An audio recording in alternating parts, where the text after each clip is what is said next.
Welcome to Real Money Talks. Real strategies from the moneymakers and the world changers that you can use to make millions, keep those millions, multiply your wealth, and build your team. Here's your host, author of 5 New York Times bestsellers, money expert on Dr. Phil, CNN, CNBC, The Street TV, Fox News, and The View, Loral Langemeier. Hey, this is Loral, and welcome back to Loral's Real Money Talks, a podcast where we talk about money, business, and success. So I always bring you guests on a Friday to introduce you to new concepts that you need to consider integrating into your life.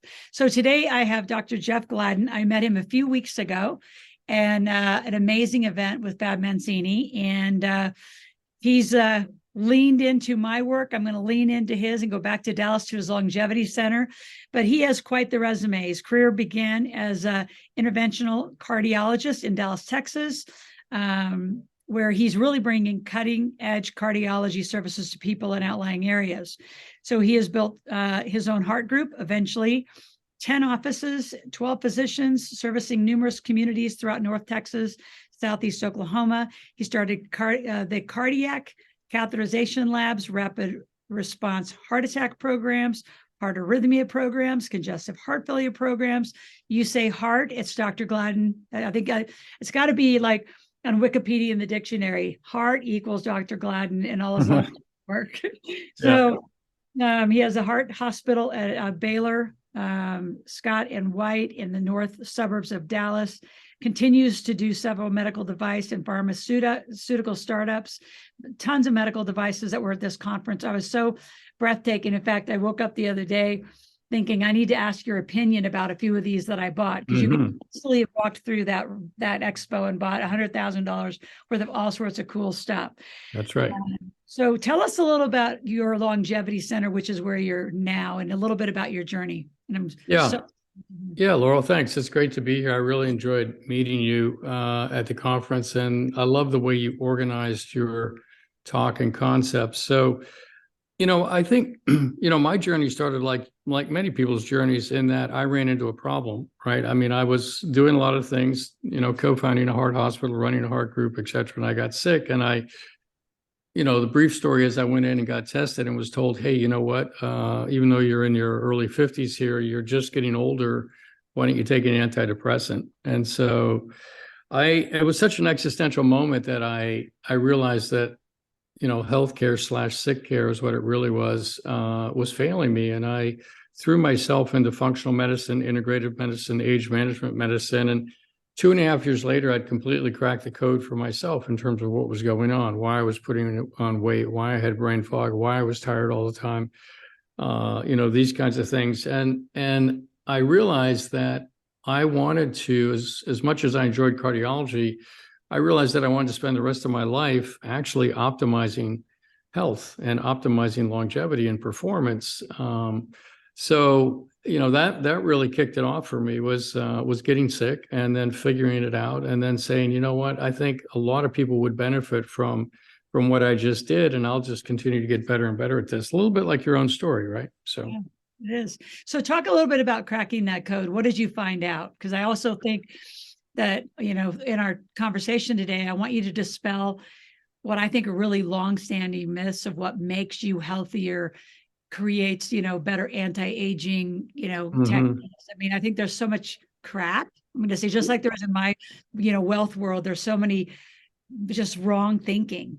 That's right. I think I'll tell you the truth. One of the biggest hurdles that people have, quite honestly, like in your world, what are the biggest hurdles to them actually becoming wealthy, right? In my world, it's what are their biggest hurdles to becoming healthy, right? And really the book that I've written is called How to Make 100 the New 30, how playing the symphony of longevity will enable us to live young for a lifetime.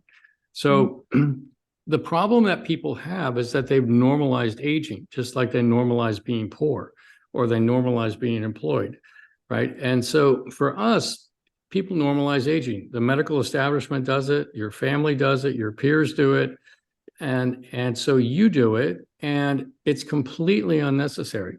So the biggest risk factor that somebody has is not realizing what's actually possible, which is true when it comes to wealth, and it's also true when it comes to health. So, the biggest myth to get rid of, first off, is that you have to get old, because you really don't.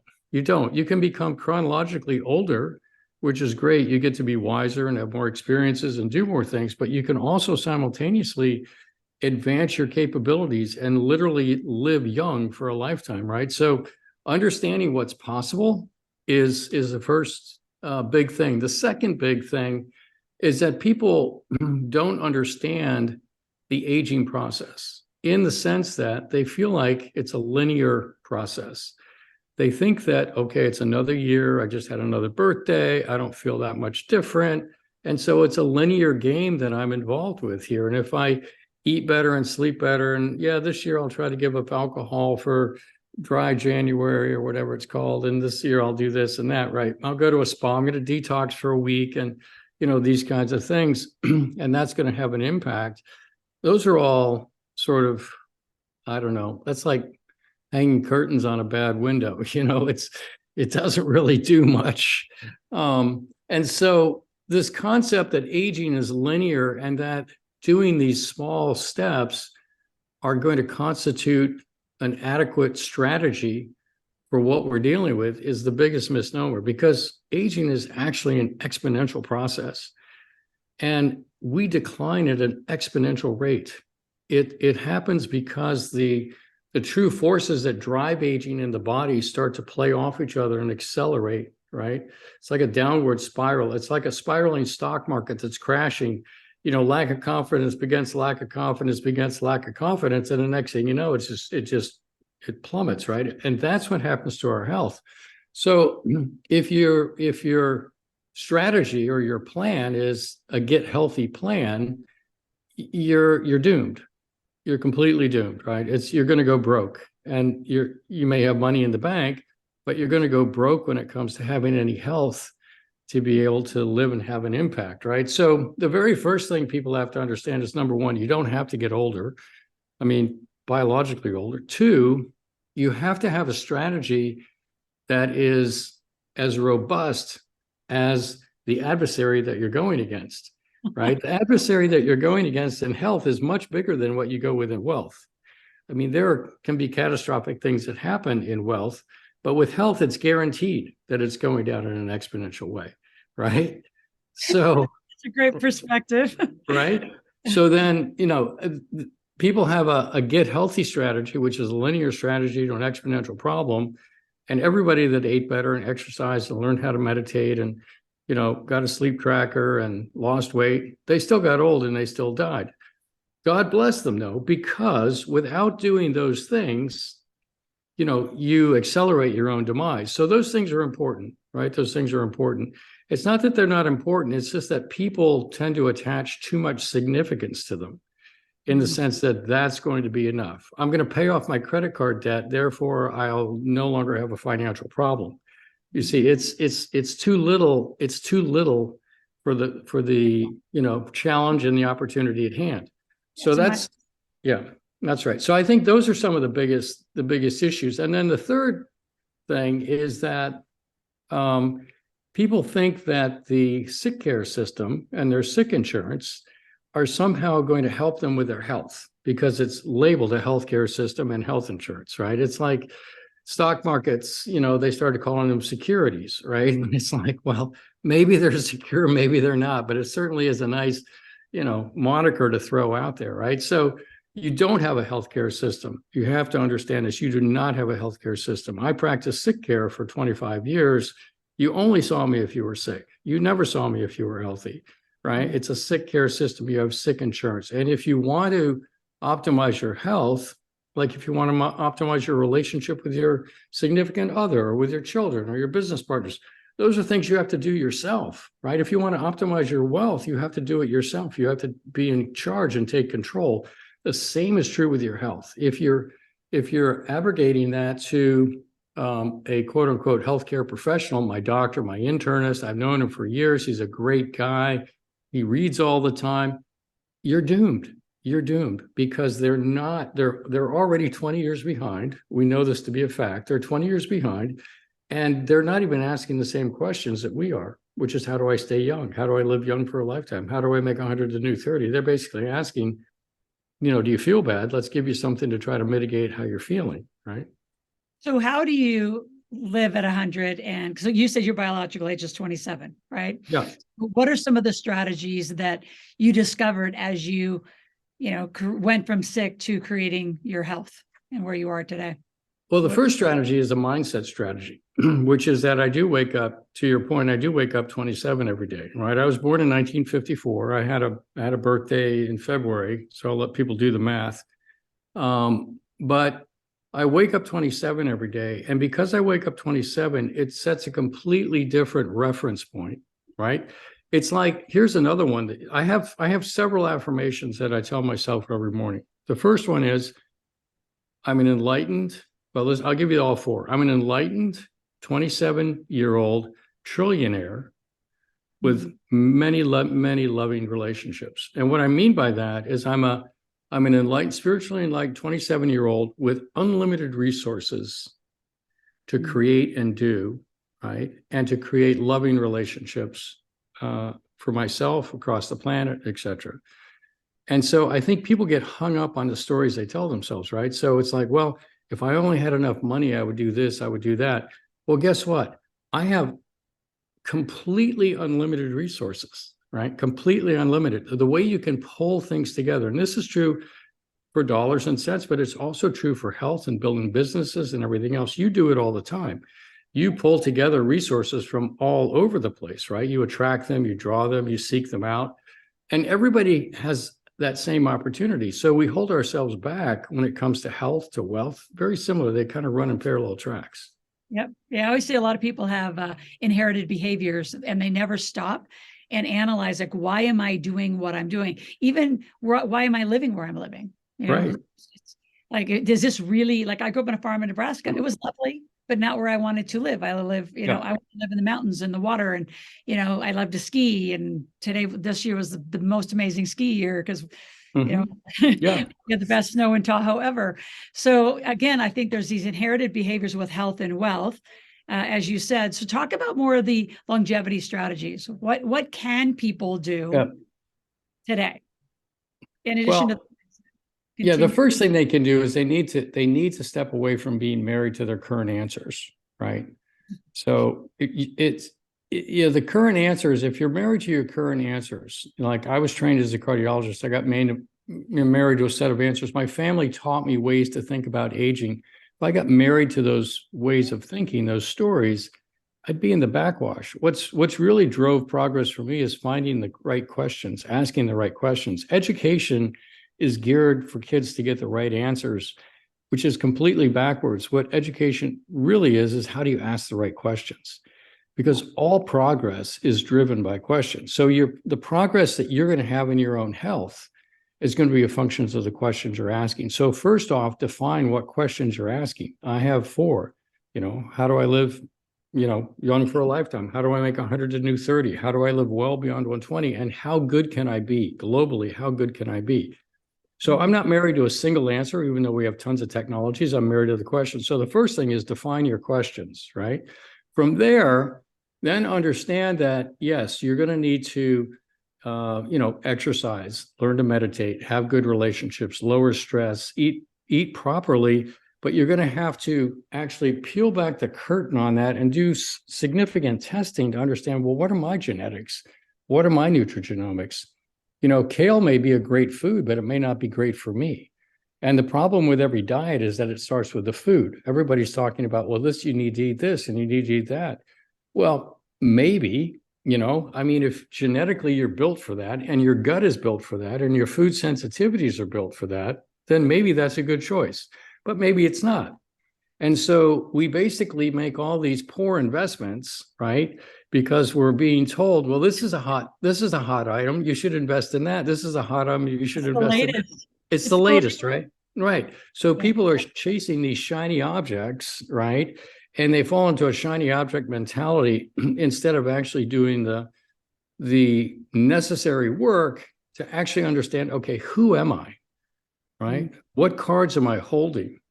What are my genetic cards? What are my proclivities? What's my past medical history? until you know the cards you're holding, you can't begin to play the hand and win, right? So I think this idea of chasing shiny objects as opposed to actually really doing some serious diagnostics, spending some thousands of dollars on diagnostics to actually understand where am I in this whole process, in this whole aging process, and who am I? That will actually tee you up. And that's, you're much better off to put money into that. That's the soundest investment you can make, because once you understand who you are, then you can actually start to make the other investments. So love that. So, at the kind of end of our conference, Jim Bunch, who I've known from the Bob Proctor days and decades ago, it was so fun to reconnect. And you and I and he and Fab, we all talked about like doing something together, because I think we're all the same, better impact, higher impact. People have so much more potential than they let out. And Jim just was bragging about your longevity center. So talk about a journey through there, right? Because I worked at the Cooper Clinic, right, for a little minute during my career of becoming an exercise physiologist, and then moved over to this side of the world. But talk about your longevity center. What's different when they walk through those doors? Like, do they go straight through the diagnostics? I want people to really understand, when you say get to know the hands, the cards you're playing, what kind of things would your clinic be taking them through your longevity center? That's a great question. So the first thing is, before we work with somebody, we want to get to know them. And primarily, we want to get to know what questions they're asking. So, for example, somebody could come to us and say, you know what, I'm doing pretty well on a lot of fronts, but I really want to optimize my longevity and my performance and my brain health going forward. It's like, okay, good. Let's sit down. Let's build out a plan for you. We'll work together for the next 6 months, 12 months, and then we can recycle after that. But let's build out something that, number one, deconstructs the issues, so we can actually deconstruct it, and then we'll construct a program for you that enables you to make the progress that you want to make. And we will throw in some things that we know you need as well to be able to really make that a durable result. So that's how we work with people. And they can come to us and say, can you help me with my shoulder? Can you help me with my knee? Can you help me with my brain? I just had a concussion. My gut is a mess. My hormones are a mess. People can come through the door with many different things, but our approach is to take a longevity approach. And what I mean by that is that I think the future of medicine is longevity medicine. Let me tell you what that means. So we have symptom-driven medicine. That's at the surface, right? That's sick care. That's what I did for 25 years. Below that, you have root cause medicine, functional medicine, your integrative doctor, your functional medicine doctor. Let's see what the root cause of that eczema is. Oh, it turns out it's your gut and the foods you're eating. So we'll clean that up and the eczema goes away. We're not just going to put a lotion on it. Sitting below that, though, is longevity medicine. Longevity medicine is actually going at the drivers of aging. And there are now 15 hallmarks of aging that have been identified that are both the expressions of aging and actually the true drivers of aging. And symptom-driven medicine never addresses them. Functional medicine skims past them, but doesn't take them on head on. And in longevity medicine, we go straight at them. So when you come in for your knee, we'll be looking at you through the longevity lens, the functional lens, and then taking care of the symptoms. So it's a different approach, much more comprehensive. There is more testing involved. There is a bigger investment financially to do it, but you get a much stronger, durable result, right? And so that's kind of how we think. So when people engage with us, we first understand, well, what is it that you want to take care of now? We build out a program, we apply this kind of thinking to it, and then they come to the center and spend an entire day with us, or 2 days with us, or 3 days with us to get all the testing done, get the results, get things going. And we may see them back in 4 to 6 weeks to sit down for another day and go through all of the test results and say, okay, here are the cards you're holding. Here's what's actually happening. And now this is where we'll start. And so it's that kind of a process. And so earlier you had mentioned about the genetics, and I just want you to educate our audience, because we do have a great worldwide audience here. Yeah. Why is that never addressed? I mean, the only kind of genetics or DNA is just to find out, ancestry, who you're from. Mm-hmm. Like, no one's really using in any of the medicines that or any modalities, your true genetics as a form of let's build from what you're built from. Yeah. Let's build on. That's right. No, it's you're exactly right. It's not used frequently, and I don't know why it isn't used frequently. I think we have found it to be so foundational to what we do, to actually understand somebody's genetics. Like, you can be diabetic for 16 different reasons, right? And if you know which ones, the ones that are driving you, it's much easier to avoid it in the first place, right? Or to treat it. So, you can become demented later in life for many reasons. And if you understand your genetics, you know where your proclivities are for that. You know how to take interventions, you know how to avoid it. So I don't know why people don't do it, but we use it all the time. I will tell you this, that when we're going after those true drivers of aging, we're now even going beyond the genetics. Now we're actually looking at how the genes are transcribed. Genes code for proteins, right? So now we're actually measuring those proteins, because as you go through life, your genes are expressed in different ways, right? You're a child, you go through puberty, now you're in your 20s, now you're in your 30s. Youth actually ends at age 26. There's a wave of aging by age 34. There's another wave that goes on through the 40s and 50s. It hits again at 60. And between 63 and 78, there is a massive wave of aging. It's massive. And people don't understand that. They think they're in their 50s, hey, I'm doing fine, whatever I'm doing, I'm going to keep doing it. But if you know the cards that you're holding, and then you actually look at, well, how are those genes being expressed? I may have a good gene makeup, but because of where I am in my life, it's not being expressed the way that it's optimal. I can do some things to actually improve that, right? And this is how you actually stay young. This is how you live young for a lifetime. So it's really about understanding and then taking action. As a cardiologist, when I was in the cath lab doing complex cases, if I had a higher level of precision, understanding of what was going on, I could always get a better result. You're the same way. If you have a better level of precision in terms of understanding, you get somebody a better result. Same is true here. So it's all about precision. And so that's how we think. I love it. Talk a little bit about that. You said 63 to 78. That's an interesting age in a very specific range. What is that about? Why that period? It's good. Why 63 to 78? It's data that came out of Stanford, looking at proteins released into the blood that correlate with diseases of aging. And there's just a massive increase between 63 and 78. Now, why can only be related back to the aging process itself. But why is aging exponential? It's exponential because those drivers of aging start to interplay with each other, and they start to reinforce each other. So when your mitochondria aren't working, your telomeres are shorter, your immune system goes down, which means your stem cells don't work, which means this doesn't happen. And so this spirals up into these things not working. And that's the acceleration that occurs. So talk a little bit about your book. How can people reach you? And if they want to come visit your clinic?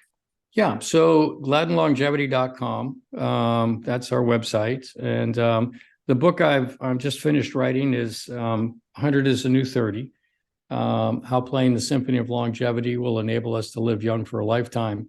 And the symphonic element of it is that just because there are things to do, you don't do them all at once. There's actually a timing, a sequence, a frequency, an intensity, duration with which you do things to actually make this work. So that's a piece of it too.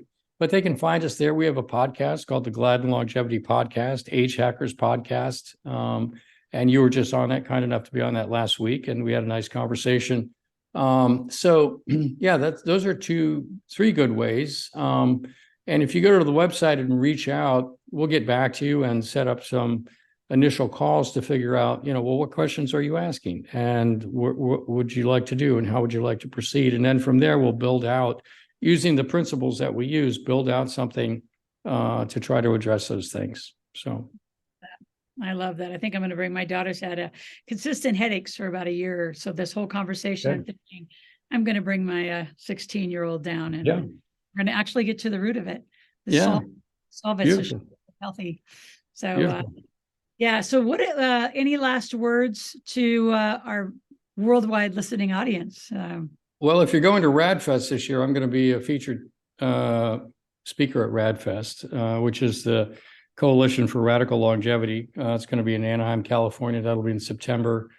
We are being invited to go many places, and we're in the process of building out the platforms with Jim Bunch and the help of some others, to turn into a global company. So that's really the trajectory that we're going.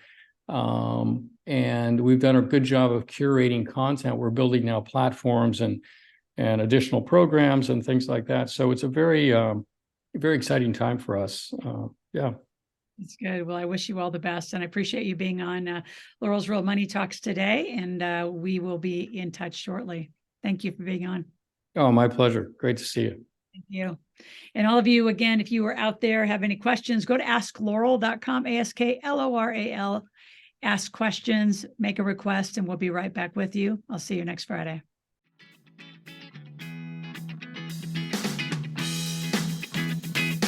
Thanks for listening to the Real Money Talks podcast. Your host has been Loral Langemeier, author of 5 New York Times bestsellers, money expert on Dr. Phil, CNN, CNBC, The Street TV, Fox News, and The View. Want to learn more about off-Wall Street investing, tax strategies, and multi-million-dollar business strategies? Visit liveoutloud.com/podcast for past episodes, show notes, and resources. For some special wealth-building gifts only for Loral's podcast listeners, visit liveoutloud.com/podcast gifts. Do you have a burning question for Loral? Visit askloral.com to submit your question, and it may just be covered on a podcast episode. So stay tuned and be sure to subscribe to get new episodes every week.